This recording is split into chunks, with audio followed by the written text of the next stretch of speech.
আমাদের নাটাই দিয়া রশি ছেড়ে দিচ্ছে, এরকম একটা রশি ধরে দিব টান, চোখে দেখবে ঝড় তুফান।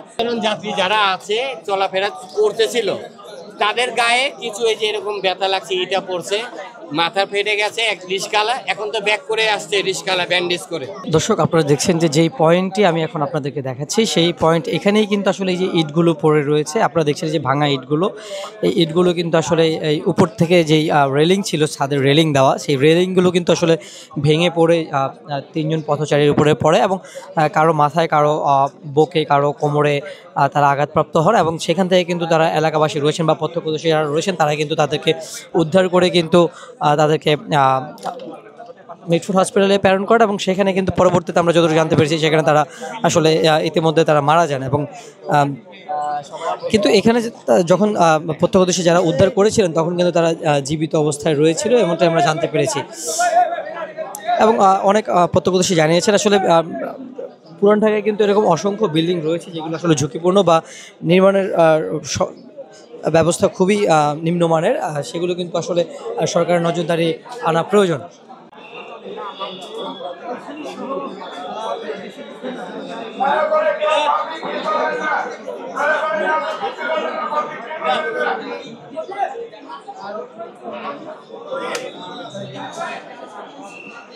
আসলে দেখেন এই বিল্ডিংটার কিন্তু আপনার মূল কাঠামোটা ভাঙ্গে নাই, বিল্ডিংটার আপনার একটা অংশ যেটা ছাদের উপরে যেটা আপনার বাউন্ডারি করা থাকে ওইখান থেকে একাংশ কিন্তু পড়ছে আর কি।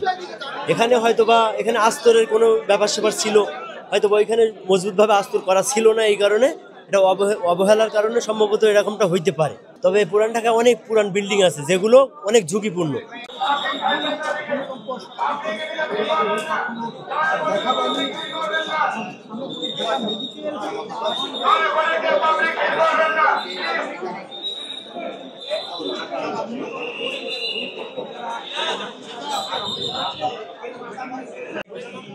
সাধারণ যাত্রী যারা আছে চলাফেরা করতেছিল তাদের গায়ে কিছু এই যে এরকম ব্যথা লাগছে, ইটা পড়ছে, মাথা ফেটে গেছে, এক রিস্কালা এখন তো ব্যাক করে আসছে, রিস্কালা ব্যান্ডেজ করে। এটা নিয়ে আসতে এই ৩-৪ জনকে দেখা হয়েছে, এরপরে হসপিটালে কি হয়েছে এটা আমরা কেউ জানি।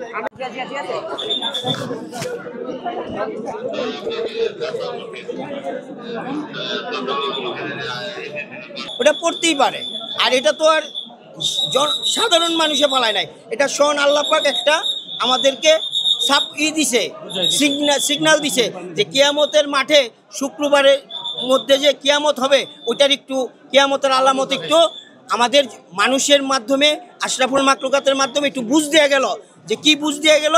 যে শুক্রবার যে কিয়ামত হবে এই শুক্রবার, ওইটার একটু বুঝ দেওয়া গেল। যে দেখো আমি অল্পতে তোমাদের বুঝাই গেলাম, যে দেখো হালকার মধ্যে আমি একটা ঝাঁকি দিলাম তাতেই তোমরা পেরেশানি হয়ে গেলা, আর যখনই আমি পুরো একটা ঝাঁকি মাইরা দিব তখন তো মনে করো ধুলির স্বাদ কি জিনিস।